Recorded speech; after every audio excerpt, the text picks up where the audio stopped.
Hello, everyone, and yet again, we thank you all for all that you guys have been doing and saying. You know, a lot of the times people don't see the calls that we're receiving, people don't see the messages, people don't see the emails. You know, and so I want to say thank you. I want to give a big shout out to all of you guys and just say thank you. You know, for the encouragement. Thank you all that have been bringing forth constructive criticism, because like Lord knows, at one point I used to be like, oh, can't nobody tell me anything, but now I'm like, Lord, please let everybody tell me everything, you know. So I thank God for you guys, because without you guys, growth wouldn't be possible, right? Gaston Woodland, I know you aren't on Motivation Plus, but I thank you, my brother, because every time he gets opportunity, he stops me and he's like, hey, you could do this a little bit better, or hey, you're doing a good job here, but you should do this, you know. And I thank you, you know, because a lot of the times people just see people trying but don't really bring forth what they should be doing, right? And so I want to say thank you for that. And today I wanted to talk about leadership. Also, thank you so very much to Crystal Ward for being an amazing videographer, for being consistent, for being faithful, and to believing in me. You know, I really do appreciate that, and all the other ones. We thank you guys so very much, for all of you guys that pray over this, for all of you guys that fast over this, for all of you guys that are rooting it on. We thank you so very much. But we wanted to talk about leadership and how... So I got something the other day, and I really don't know where it came from outside of just my little heart. A strong individual doesn't get intimidated by strength. And I put it as a Facebook post because I feel like it needed to be said. But then at the same time, I want to expound on it. A strong individual doesn't get intimidated by strength. A strong individual, they encourage, right? They encourage a strong person to continue to be strong. But also they help shift and mold that individual to know when to use that strength. Because all strength does not need to be used in the same fight. All of my strength shouldn't go towards negativity like it goes towards a battle, right? All of my strength should not go towards a play fight like it should go towards a real fight. And so, in my opinion, this is where leaders come in, right? Leaders encourage growth, right?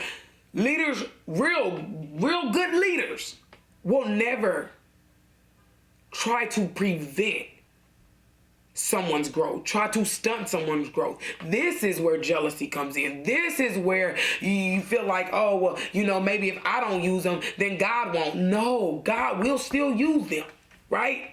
But he's going to put another leader, a better leader, in place. And I'm not saying that some leaders can't still be a good leader, but they too need a little bit of guidance.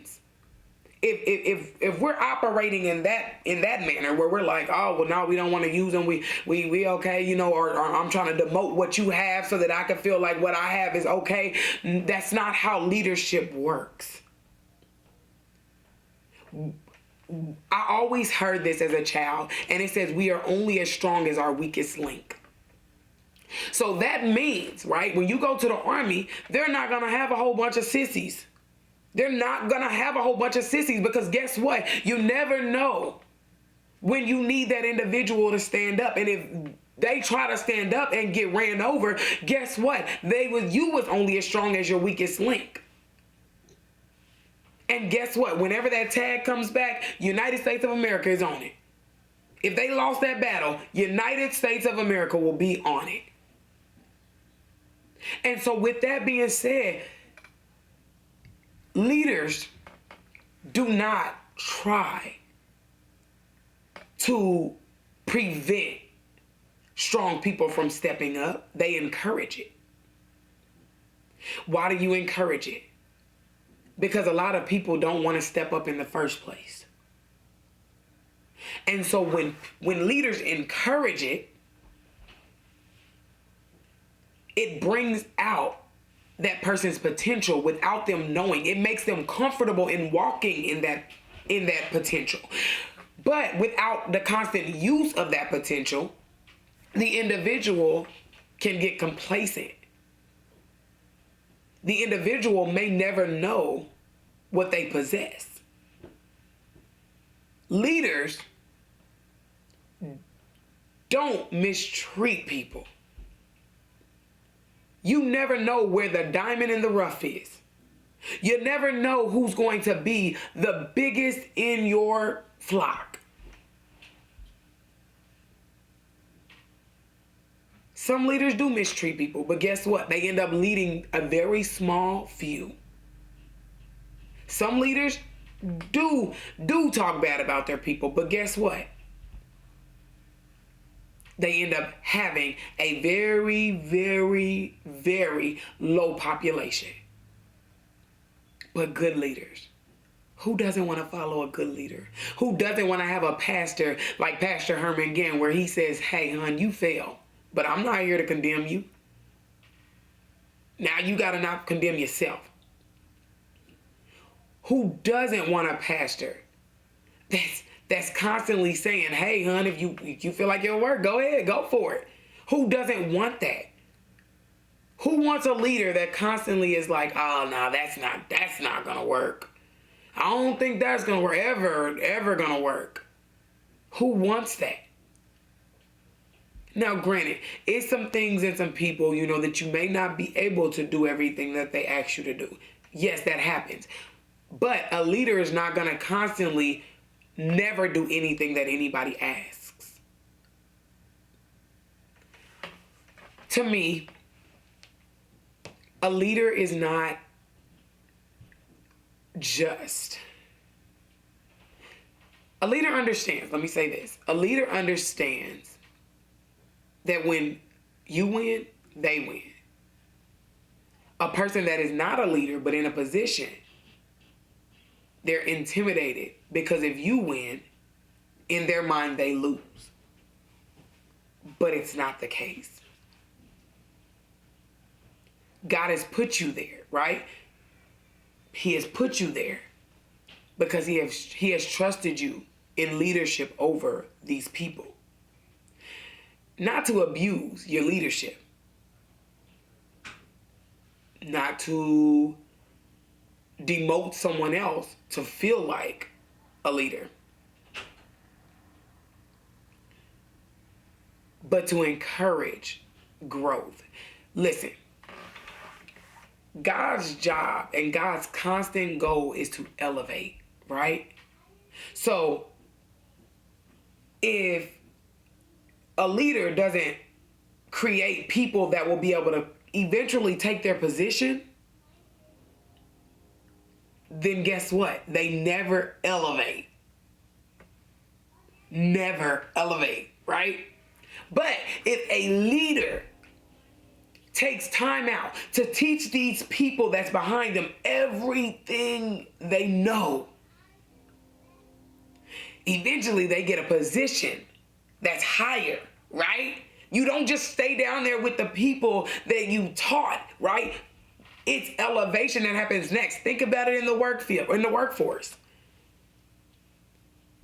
Whenever I was able to teach a cook how to be a cook, guess what I got to do? I got to go and sit on the counter. I got to go ring people up. Whenever I was able to teach the people on the register how to be on the register, I was able to be assistant manager. Whenever I was able to teach the people that was on the register how to be assistant manager, guess what you could be? The general manager, right? It just goes up. It constantly elevates. But when you teach people everything you know, because I can't teach a cashier how to be a good cashier without teaching them how to greet somebody. It doesn't work like that. In order for you to meet people face to face, you have to know how to handle every situation, including an angry customer.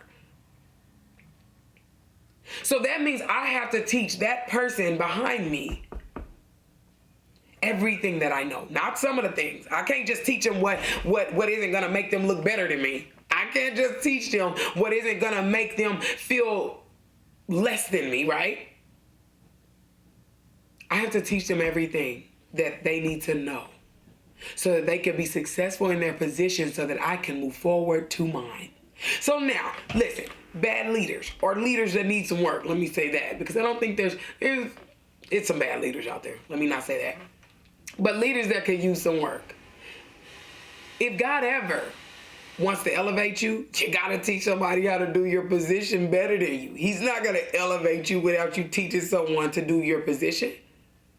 And look at it like this. I'm not gonna teach my children, right, to be good but not better than me. I raise my children, right, to be good, but I want them to be better than me. That is a leader. That is why God gave me leadership over my children, so that I could teach them. But then the first thing that a real parent will say is, son, daughter, I don't want you to be better. I don't want you to be me. I want you to be better than me. That is what I hear. That is what I tell my children. Baby, don't be me, right? Mom, I want to be like you. No, baby, don't be me. Be better.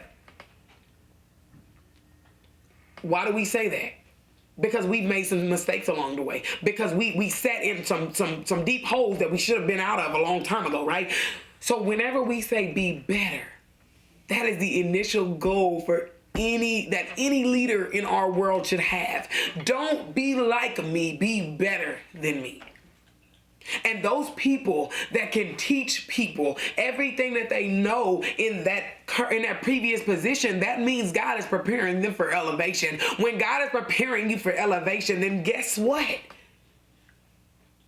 To whom much is given, much is required. You'll have more responsibility. You'll have more things. You'll have more people to train. You'll have more people to continue to promote and do things for, right? But at the same time, how can I get there if no one knows how to do the position behind me? Leaders, we thank you guys for all that you guys do. We always do, right? We are thankful. And some people don't appreciate you guys like they should, right? We understand. I'm sorry. We're sorry. All I wanted to say was from a outsider looking in. Leaders, when you train people to fill your shoes, train them properly. If I don't teach my children correctly, somebody else is going to teach them, and they're not going to care to teach them the right way. This is why we have so many hypocrites in the house of God.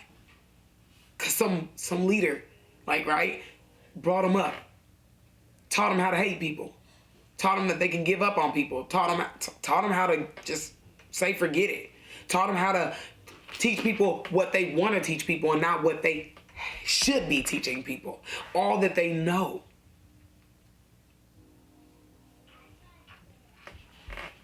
So if we get to a point where if we think that we're a leader like that, if we think that we're a leader that probably teaches people but not to the capacity in which we should be teaching people, not to the full effect because we don't want people to know more than we know,